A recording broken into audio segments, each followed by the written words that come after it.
오늘은 그리로 보내어 수고롭게 하지 마소서라는 제목으로 함께 하나님의 말씀을 나누고자 합니다. 성경 말씀을 읽어보게 되면 출애굽을 한 이스라엘 백성들은 약속의 땅으로 옮겨가게 되어집니다. 그런데 이 약속의 땅, 하나님께서 약속하신 그 땅으로 옮겨가게 될 때 백성을 인도했던 지도자가 바뀌게 되는데요.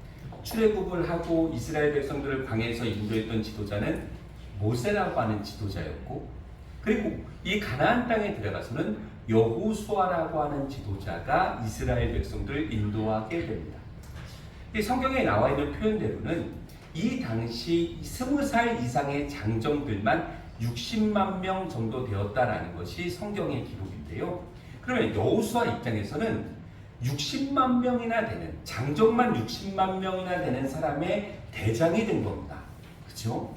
그러면 여호수아 입장에서 생각해 보면 기분이 좋았을까요? 안 좋았을까요? 60만 명이나 되는 사람의 대장이 되었다라는 거죠. 기분이 좋았을까요? 안 좋았을까요? 되고 싶으시죠? 공교롭게도 이 소식을 들었던 여호수아의 반응에 대해서 우리가 좀 집중할 필요가 있습니다. 여호수아는 하나님께로부터 이런 이야기를 들은 다음에 이렇게 이야기하는 모습을 성경은 우리에게 소개하고 있습니다. 우리 1장 7절부터 9절까지 있는 말씀을 같이 한번 읽어보도록 하겠습니다. 함께 읽겠습니다. 오직 강하고 극히 담대하여 나의 종 모세가 내게 명령한 그 율법을 다 지켜 행하고 우노나 자로나 치우치지 말라. 그리하면 어디로 가든지 형통하리니 이 율법책을 내 입에서 떠나게 하지 말며 주야로 그것을 묵상하며 그 안에 기록된 대로 다 지켜 행하라. 그리하면 내 길이 평탄하게 될 것이며 내가 형통하리라. 내가 내게 명령한 것이 아니냐. 강하고 담대하라. 제가 읽겠습니다. 두려워하지 말며 놀라지 말라. 내가 어디로 가든지 내 하나님 여호와가 너와 함께 하느니라 하시니라. 아멘. 이 얘기를 들었던 하나님은 뭐라고 말씀하셨냐면 여호수아에게 이렇게 이야기하시죠. 강하고 담대해야 되고 두려워하지 말아야 되고 놀라지도 말아야 돼. 그 이야기를 반복적으로 이야기하고 있었다는 겁니다.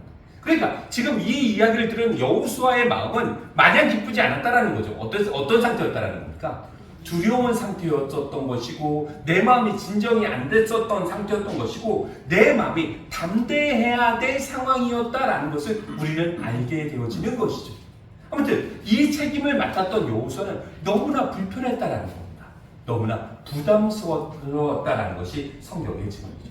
그럼에도 불구하고 하나님의 약속은 한 가지였습니다. 내가 너와 함께 하겠다라는 거였습니다. 하나님 편에서 우리에게 주셔지는 가장 확실한 약속 하나는 내가 너에게 100만 원 줄게, 내가 너에게 1000만 원 줄게, 그런 약속이 아니라 하나님이신 그 존재가 나와 함께 하신다라고 하는 약속이 하나님 편에서 가장 분명한 약속 아니었겠습니까? 저는 저희 믿음의 식구들이 한 주간의 삶을 시작하면서 이 믿음의 약속, 이 믿음의 확신을 가지고 한 주간을 시작하시기를 주님의 이름으로 간절히 축원합니다. 누가 나와 함께 하신다고요? 하나님께서 나와 함께 하신다는 이 하나님의 성령을 우리가 보통 이야기할 때 이것을 루하라고 이야기를 하는데 무슨 의미입니까? 바람이라고 하는 의미거든요. 그러니까 하나님의 실체가 보이지 않는 것처럼 하나님의 영도 우리에게 보이는 개념으로 오는 건 아니라는 거죠. 대신 우리가 바람이 있다라는 건 알죠. 어떻게 합니까? 어떻게 합니까? 바람이 불면 내가 느끼는 겁니다. 그렇죠. 바람은 보이지 않지만 내가 부는 걸 느끼는 겁니다. 마찬가지죠. 하나님이라고 성령이라고 하는 존재도 우리가 보이진 않는 겁니다. 그렇지만 그 성령께서 나와 함께 하신다는 것을 내가 느껴야 되는 겁니다. 하나님께서 지금 나와 함께 해주시고 계시구나. 하나님께서 이번 한 주간 나의 삶 속에서 역사하시겠구나 라고 하는 그 감정들을, 그 느낌들을 우리가 회복할 수 있어야 되는 겁니다. 그래야 이 예배 시간이 우리에게 의미 있는 시간이 되어지는 것이고 이 예배 시간이 내가 하나님을 만나는 시간이라고 우리가 고백할 수 있는 겁니다. 그 약속을 성경은 우리에게 해주고 있는 것이죠.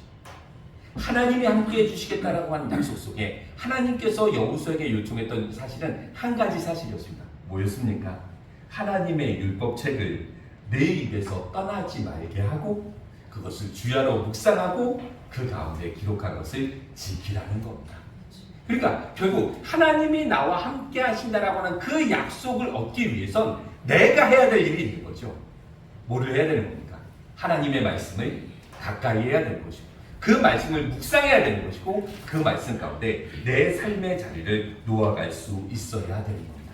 결국 하나님의 사람이라고 하는 것은 어떤 기준이 채워져야 되는 겁니까? 내가 하나님의 말씀이라고 하는 그 가치와 그 기준을 가지고 이 땅의 삶을 살아가는 주의 백성들이 되어져야 될 것입니다. 한 주간 동안 살아가는 우리의 삶의 모습이 내 감정과 내 기분이 주인이 되지 않으시기를 주님의 이름으로 부탁을 드리겠습니다. 우리의 삶의 기준은 하나님의 말씀이 되어야 되는 것이고 그 말씀에 따라서 내 삶의 자리를 놓아갈 수 있어야 되는 것이죠. 그래서 주의 말씀은 나에게 이렇게 다가와야 된다라고 시편 기자는 고백하고 있습니다. 우리 시편 119편 105절에 있는 말씀을 함께 읽도록 하겠습니다. 함께 읽겠습니다. 주의 말씀은 내 발의 등이요 내 길의 지침이라. 이렇게 되는 겁니다. 그러니까 하나님의 말씀은 두 가지를 이야기하고 있죠. 하나는 내 발의 등이 되어야 된다는 거예요. 등은 뭡니까? 지금 내가 어느 자리에 있는지를 밝혀주는 겁니다. 또 한 가지, 내 길의 빛이라는 겁니다. 이것은 멀리 보는 거죠. 다른 말로 하면 내가 어떤 길로 가야 될지에 대한 방향성을 제시하는 것이 하나님의 말씀이 되어집니다. 하나님의 말씀은 지금 내가 어느 자리에 있는지 지금 내가 어느 길로 가야 될지를 제시해주는 역할을 주의 말씀이 하는 것임을 성경은 우리에게 알려주고 있는 것이죠. 결국 여호수아는 매우 두렵고 매우 담대한 마음이 필요했지만 하나님이 함께 해주신다라고 하는 약속을 가지고 약속의 땅으로 들어가게 됩니다. 그렇게 약속의 땅으로 들어가게 될 때 첫 번째 경험했던 전투가 바로 여리고성 전투인데요. 하나님께서는 이 여리고성 전쟁을 함에 있어서 이런 방식으로 너희가 싸워야 된다라고 알려주고 있었습니다. 우리 여호수아서 6장 3절부터 5절까지 있는 말씀을 같이 한번 읽겠습니다. 함께 읽겠습니다.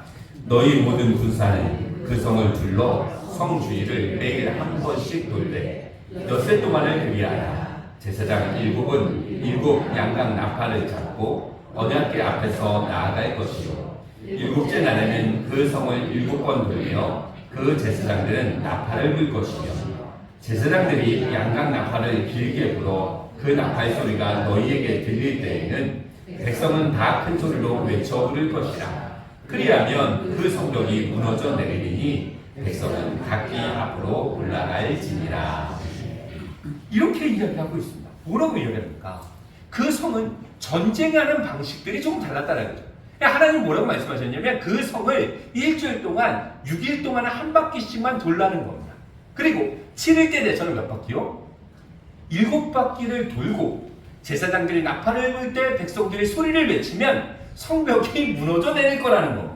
자, 좀 쉬운 질문이긴 한데요. 지금 이 방법이 굉장히 상식적인 방법입니까? 아니면 도저히 이해가 안 되는 비상식적인 방법입니까? 여러분들이 생각하기는 어떠십니까? 우리가 생각하기에는 이 방법은 사실 전쟁 속에서 쓸 수 없는 방식인 거죠. 너무나 무모하지 않습니까? 재미난 사실은 이 말씀이 실제가 되어졌다는 겁니다.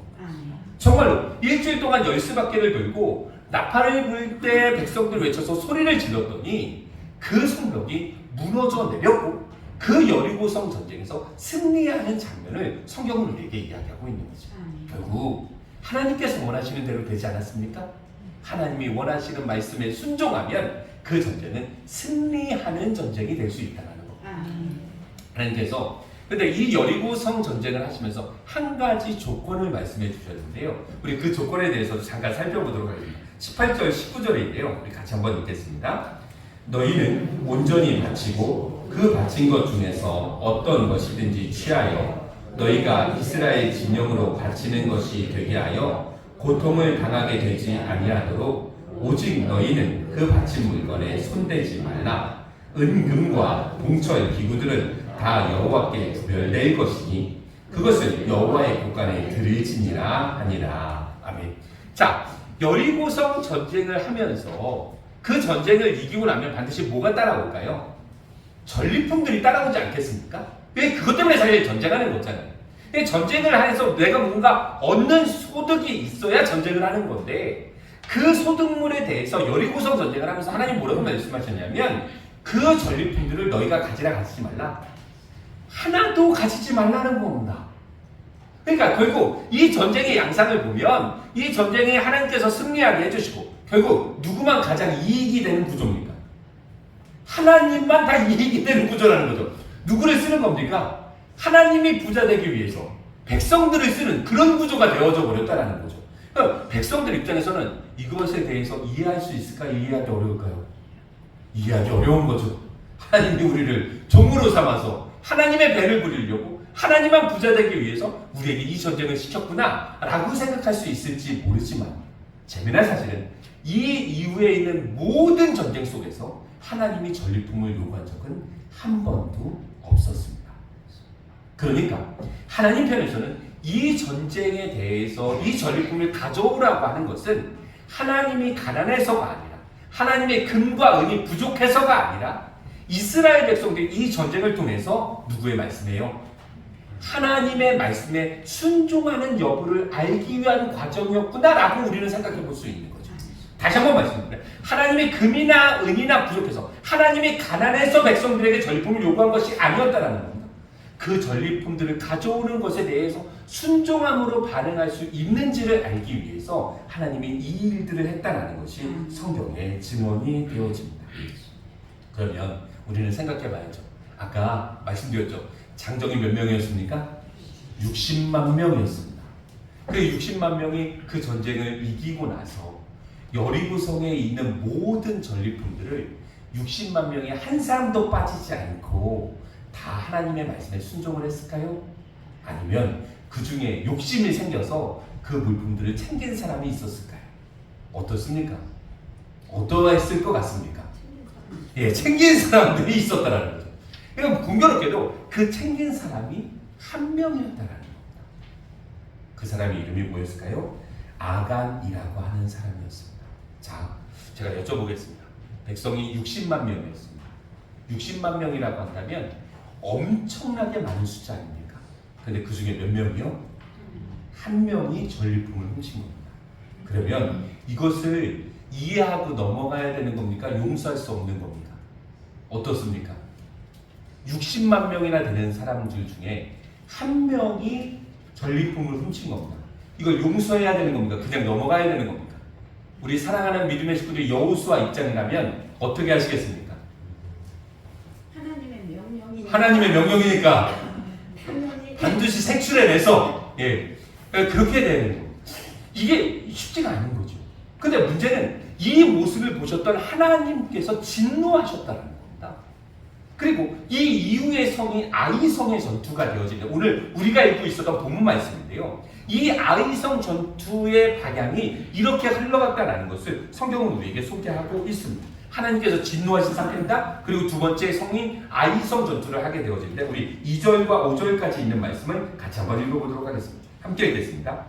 여호수아가 여리고에서 사람을 베델 동쪽 베다완 곁에 있는 아이로 보내며 그들에게 말하여 이르되 올라가서 그 땅을 정탐하라 하며 그 사람들이 올라가서 아이를 정탐하고 여호수아에게로 돌아와 그에게 이르되 백성을 다 올라가게 하지 말고 2,000~3,000명만 올라가서 아이를 치게 하소서. 그들은 소수이니 모든 백성을 그리로 보내어 수고롭게 하지 마소서 하므로 백성 중 3,000명쯤 그리로 올라갔다가 아이 사람 앞에서 도망하니 아이 사람이 그들을 36명쯤 쳐 죽이고 성문 앞에서부터 스바림까지 쫓아가 내려가는 비탈에서 쳤으므로 백성의 마음이 녹아 물같이 되지라. 이렇게 이야기하고 있죠. 여리고성 전쟁을 이기고 나서 이스라엘 백성이 얼마나 자신감이 생겼겠습니까? 그리고 나서 아이성을 갔더니 아이성은 너무나 작은 성이었다는 겁니다. 그러니까 60만 명이 다 달려들 필요가 없었던 거죠. 백성들이 생각하기에 몇 명만 있으면 가능했을 것 같습니까? 2,000명? 아니면 3,000명? 그 정도만 보내도 이길 전쟁으로 생각했다라는 것이 성경의 증언이 되어집니다. 그런데 2,000명, 3,000명 중에 몇 명을 보냈습니까? 3,000명 보내고, 그러면 그래도 3,000명 정도면 충분히 이길 수 있다라고 생각하고 전쟁을 시작했다는 거죠. 이겼을까요? 졌을까요? 졌습니다. 너무나 분명한 사실이죠. 이스라엘 백성들이 가나안 땅에 들어가서 하는 전쟁의 승패는 백성의 수와 많고 적음에 딸린 문제가 아니었다라는 겁니다. 전략을 어떻게 짜느냐의 문제가 아니었다라는 겁니다. 하나님께서 함께 하시느냐 하시지 않느냐의 문제로 이 전쟁을 바라볼 수 있어야 되었다라는 것이죠. 결국 아이성에 있는 사람들 너무나 소수였음에도 불구하고 그 사람들도 이기지 못해서 전쟁을 패하는 모습을 성경은 우리에게 알려주고 있는 겁니다. 여호수아가 너무나 어이가 없었습니다. 2,000~3,000 명만 있어도 충분히 이길 수 있는 전쟁이라고 판단을 했는데 그 전쟁에서 철저하게 져버렸으니까 말입니다. 그리고 나서 여호수아가 이렇게 기도하는 모습을 오늘 본문 이후에서 이렇게 소개를 해주고 있습니다. 우리 10절부터 12절까지 있는 말씀을 같이 읽겠습니다. 함께 읽습니다.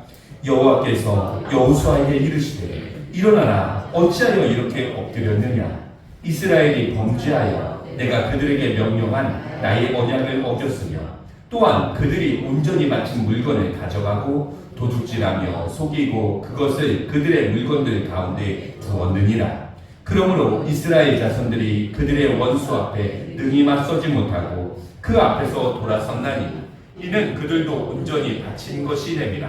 그 온전히 바친 물건을 너희 중에서 멸하지 아니하면 내가 다시는 너희와 함께 있지 아니하리라. 아멘. 하나님의 말씀은 너무나 분명했습니다. 너희가 나에게 바치라고 하는 그 전리품 중에 너희가 가져서 너희가 범죄한 것이 되었고 그 범죄한 이유로 말미암아 내가 너희와 함께 할 수 없어서 이 아이성 전쟁을 지게 되었다라는 것을 성경은 우리에게 알려주고 있는 겁니다. 그리고 이 상황이 해결되어지지 않으면 하나님은 이후에 어떤 전쟁에서도 함께 하실 수 없다라는 이야기를 하시게 되는 것이고, 이 이야기를 듣던 여호수아는 제비뽑기를 통해서 지파별로 가족별로 결국 아간이라고 하는 사람을 찾아내게 되고 이 사람을 처단시키고 이 사람이 가지고 있는 모든 재물들을 다 불태움으로 말미암아 다시 한번 아이성에서 승리하는 장면을 성경은 우리에게 소개하고 있습니다. 아까 말씀드렸던 것처럼 이스라엘의 군사들은 60만 명이었습니다. 근데 그 중에 한 명이 잘못해서 지금 이런 일이 벌어졌다는 거죠. 우리가 생각하기에는 너무나 작은 일처럼 보이는데, 너무나 아무것도 아닌 것처럼 보이는데, 문제는 이 모습을 누가 크게 보셨다는 겁니까? 하나님께서 크게 보셨다는 것이 문제가 되어지는 거죠. 그리고 이 문제가 해결되어지지 않으면 하나님은 이스라엘이라고 하는 나라 가운데 함께 하실 수 없었다라는 것을 성경은 우리에게 이라고 말씀하고 있는 것 아니겠습니까? 이 말씀을 우리들 가운데 적용해 보면 역시 마찬가지입니다. 하나님의 관심이 어디 있을까요? 하나님의 관심은 어디 있겠습니까? 사람은 외모를 보지만 나 여호와는 중심을 보느니라. 그러면 결국 하나님의 관심이 뭐라는 겁니까? 우리의 마음이라는 거거든요. 그런데 우리의 마음이라고 하는 것을 놓고 오늘 말씀을 생각해 본다면 내 마음 속에 많은 부분들이 하나님을 향해 있을 수 있습니다. 그렇죠? 오늘 벌써 주일 예배에 나온 것 자체가 우리의 마음이 누구에게로 향해 있는 겁니까? 하나님께로 향해 있기 때문에 이 예배 자리에 계신 것 아닙니까? 그런데 내 마음 가운데 오늘 말씀을 적용해 본다면 아주 작은 부분이지만 하나님이 원하시지 않는 모습이 있을 수 있겠습니까? 없겠습니까? 있다라는 거죠. 근데 이 모습을 남겨둔다라고 하는 것은 하나님 편에서는 큰일일까요? 작은 일일까요? 큰일이 되어지는 겁니다. 그러니까 나는 좋아서 내 마음속에 간직하고 있는데 하나님께서 원하시지 않는 모습이라고 한다면 우리는 이 모습에 대해서 정리할 수 있어야 되고 회개할 수 있어야 되고 버릴 수 있어야 되는 겁니다. 그것이 성숙한 믿음을 가진 사람들이 가져가는 삶의 방식이 될 수 있어야 되는 겁니다. 혹 나는 좋아서 가지고 있는데 하나님께서 원하시지 않는 모습 때문에 우리 안에 하나님의 일하심을 막는 일들이 우리 가운데 있어서는 안 될 것입니다. 우리 오늘 말씀 가운데 담겨진 그 하나님의 마음을 조금 더 깊게 헤아릴 필요가 있는 겁니다. 나는 너무나 좋아서 내 마음속에 간직하고 있는데 하나님께서 원하시지 않는 모습이라면 우리는 이것을 과감하게 정리할 수 있어야 되지 않겠습니까? 오늘 우리는 기도해야 되는 겁니다. 하나님, 혹시 내 삶의 모습 가운데, 혹시 내 마음 가운데 하나님께서 원하시지 않는 모습이 있지 않습니까? 하나님, 이 모습을 나에게 알게 해주시고 발견하게 해주셔서 내가 이 모습을 회개할 수 있는 시간이 되게 해주십시오라고 우리는 기도할 수 있어야 되는 겁니다. 아무것도 아닌 것이 아니라 하나님 편에서는 하나님의 일하심을 막는 도구가 되면 안 되기 때문에 그렇습니다. 그래서 성경은 우리에게 이렇게 권면을 하고 있는데요. 우리 고린도전서 5장 6절에 있는 말씀을 같이 한번 읽어보도록 하겠습니다. 함께 읽겠습니다. 너희가 자랑하는 것이 옳지 아니하도다. 적은 누룩이 온 덩어리에 퍼지는 것을 알지 못하느냐. 누룩이 뭡니까? 반죽을 부풀리는 효소를 누룩이라고 이야기를 하잖아요. 근데 그 누룩이 통 안에 들어갈 때는 너무나 작은 걸 하는 거죠. 근데 이것은 작은 것으로 끝나지 않는다는 겁니다. 어떻게 된다고요? 부풀려진다는 겁니다. 그래서 성경은 뭐라고 이야기합니까? 이 누룩을 제거해내라는 겁니다.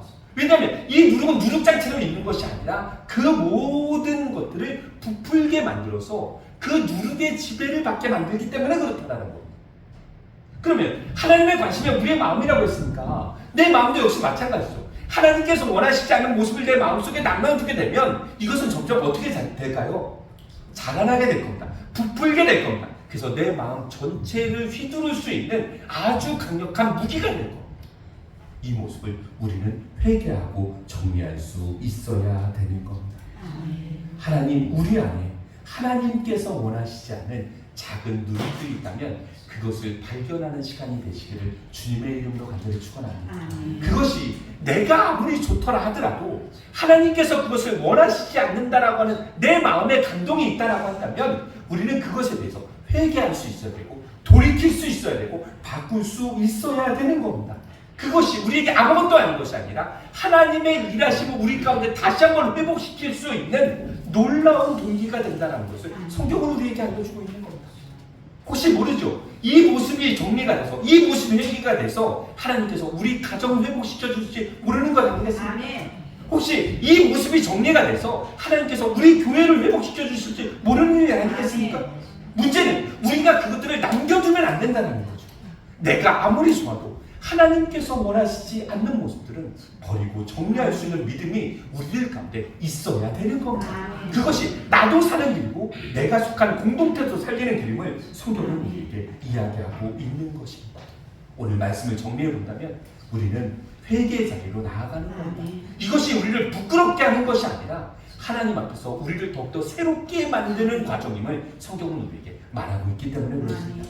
도전하십시오. 주저없이 기도하십시오. 하나님께서 우리에게 원하시지 않는 모습들에 대해서 우리는 정리하고 회개할 수 있는 믿음을 가질 수 있어야 되는 겁니다. 이로 말미암아 하나님은 우리가 속해 있는 모든 공동체들을 하나님께서 원하시는 방법대로 회복시켜가는 거룩한 은혜들을 우리에게 허락해 주실 수 있을 것입니다. 그 거룩한 복과 은혜들을 누려갈 수 있는 사랑하는 예담교회 믿음의 식구들이 되시기를 주님의 이름으로 간절히 축원합니다.